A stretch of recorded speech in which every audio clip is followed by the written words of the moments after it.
So I had to be here. I had to come. Even though I was afraid I might make a fool of myself. In fact, if you really want to know the truth, I had to come exactly because I might make a fool of myself. Now, what am I talking about? Here it is. I found that nothing in life is worthwhile unless you take risks. Nothing. Nelson Mandela said, "There is no passion to be found playing small and settling for a life that's less than the one you're capable of living." Now, I'm sure in your experiences in school and applying to college and picking your major and deciding what you want to do with life, I'm sure people have told you to make sure you have something to fall back on. Make sure you got something to fall back on, honey. But I never understood that concept, having something to fall back on. If I'm going to fall, I don't want to fall back on anything except my faith. I want to fall forward. I figure at least this way I'll see what I'm going to hit. Fall forward. This is what I mean. Reggie Jackson struck out 2,600 times in his career, the most in the history of baseball. But you don't hear about the strikeouts. People remember the home runs. Fall forward. Thomas Edison conducted 1,000 failed experiments. Did you know that? I didn't know that. Because the 1,001st was the light bulb.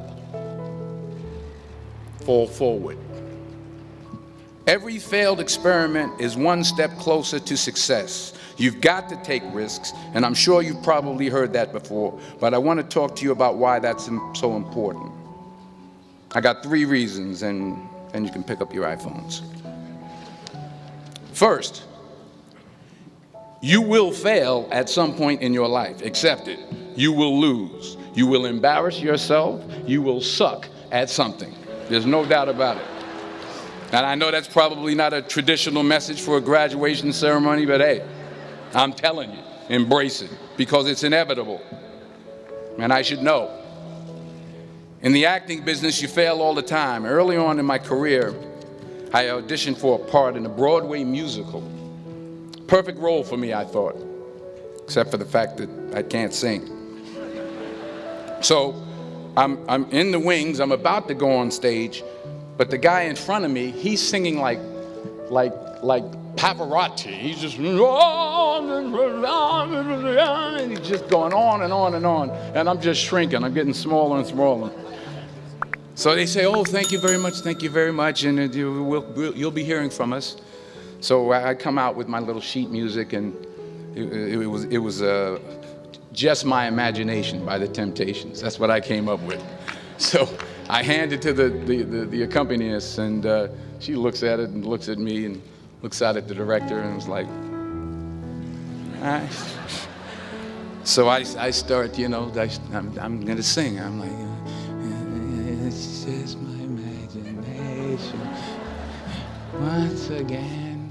And they're coming away with me." And they're not saying anything, so I'm thinking I'm getting better. So I start getting into it.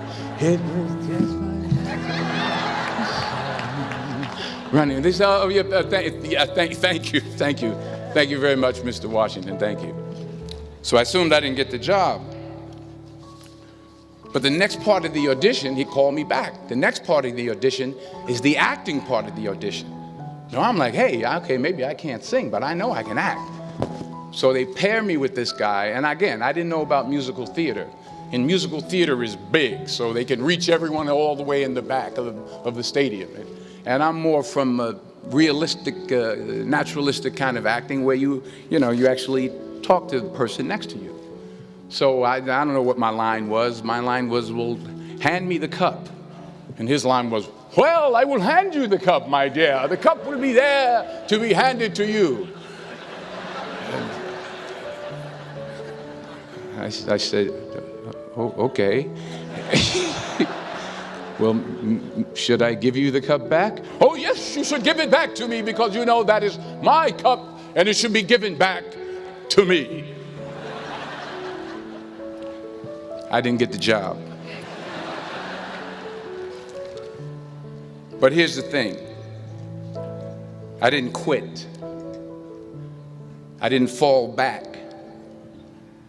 I walked out of there to prepare for the next audition, and the next audition, and the next audition. I prayed. I prayed, and I prayed. But I continued to fail, and fail, and fail. But it didn't matter, because you know what? There's an old saying, you hang around the barbershop long enough, sooner or later you're going to get a haircut.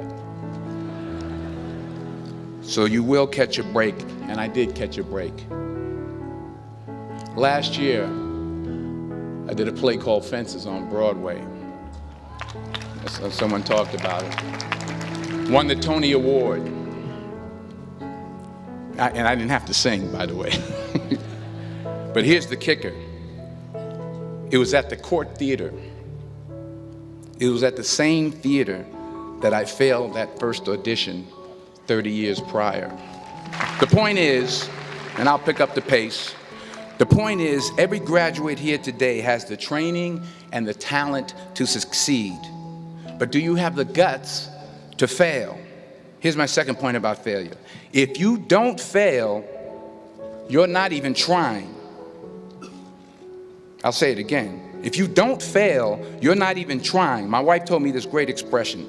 To get something you never had, you have to do something you never did. Les Brown's a motivational speaker. He made an analogy about this. He says, imagine you're on your deathbed, and standing around your deathbed are the ghosts representing your unfulfilled potential. The ghost of the ideas you never acted on. The ghost of the talents you didn't use. And they're standing around your bed, angry, disappointed, and upset. They say, we came to you because you could have brought us to life, they say. And now we have to go to the grave together. So I ask you today, how many ghosts are going to be around your bed when your time comes? You've invested a lot in your education, and people have invested in you. And let me tell you, the world needs your talents. Man, does it ever. I just got back from Africa like 2 days ago, so if I'm rambling on, it's because I'm jet lagged. I just got back from South Africa. It's a beautiful country, but there are places there with terrible poverty that need help. And Africa is just the tip of the iceberg. The Middle East needs your help. Japan needs your help. Alabama needs your help. Tennessee needs your help. Louisiana needs your help. Philadelphia needs your help. The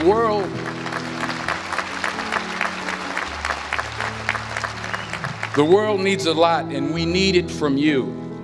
We really do. We need it from you young people. I mean, I'm not speaking for the rest of us up here, but I know I'm getting a little grayer. We need it from you, the young people, because remember this. So you got to get out there. You got to give it everything you got, whether it's your time, your talent, your prayers, or your treasures. Because remember this. You will never see a U-Haul behind a hearse.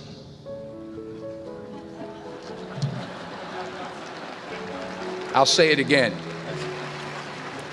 You will never see a U-Haul behind a hearse. You can't take it with you. The Egyptians tried it, and all they got was robbed. So the question is, what are you going to do with what you have? I'm not talking about how much you have. Some of you are business majors, some of you are theologians, nurses, sociologists. Some of you have money, some of you have patience, some of you have kindness, some of you have love. Some of you have the gift of long suffering, whatever it is, whatever your gift is. What are you going to do with what you have? All right, now here's my last point about failure. Sometimes it's the best way to figure out where you're going. Your life will never be a straight path. I began at Fordham University as a pre-med student. I took a course called cardiac morphogenesis. I still can't say it. Cardiac morphogenesis. I couldn't read it. I couldn't say it. I sure couldn't pass it. So then I decided to go into pre-law, then journalism. And with no academic focus, my grades took off in their own direction. Yeah, down. I was a 1.8 GPA one semester, and the university very politely suggested that it might be better to take some time off. I was 20 years old. I was at my lowest point.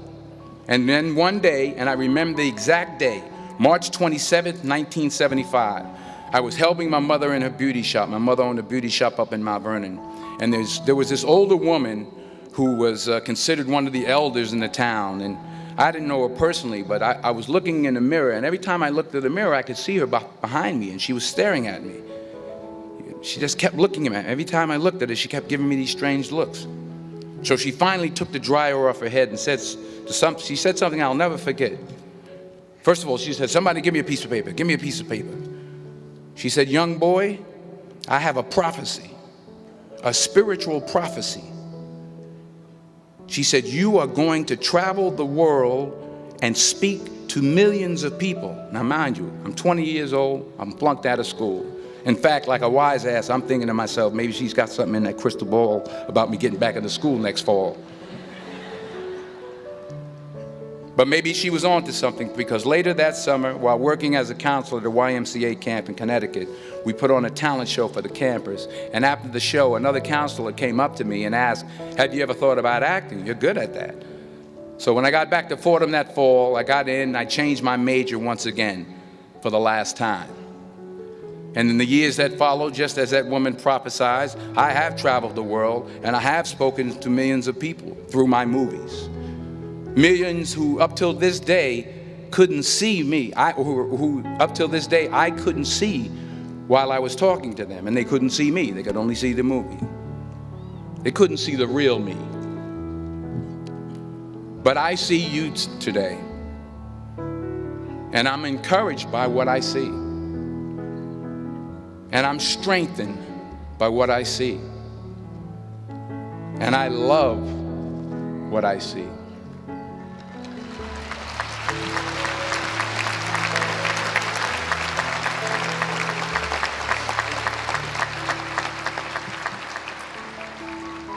One more page, and I'll shut up. Let me conclude with this one final point, and actually the president kind of brought it up. It has to do with the movie Philadelphia. She stole my material. Many years ago, I did this movie called Philadelphia. We filmed some of the scenes right here on campus. Philadelphia came out in 1993. Most of you were probably still in diapers. Some of the professors too.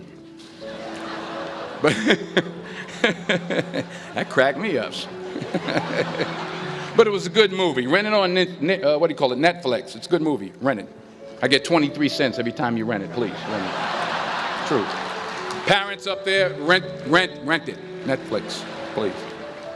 Tell your friends too. It's about a man played by Tom Hanks who's fired from his law firm because he has AIDS. He wants to sue the firm, but no one's willing to represent him until a homophobic ambulance chaser lawyer, played by yours truly, takes on the case.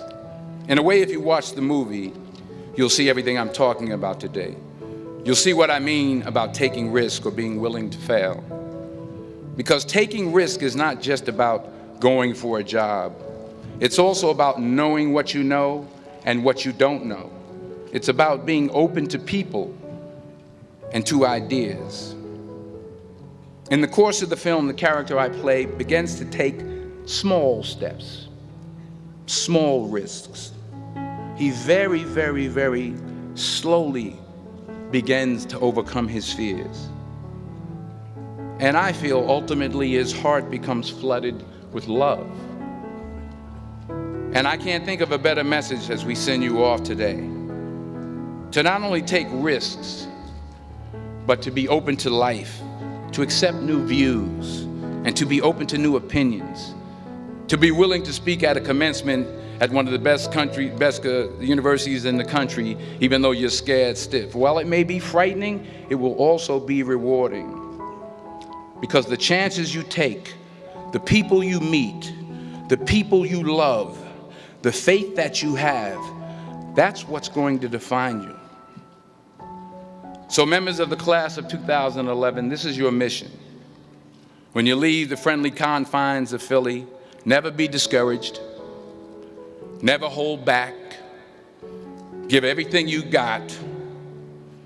And when you fall throughout life, and maybe even tonight after a few many glasses of champagne, remember this: fall forward.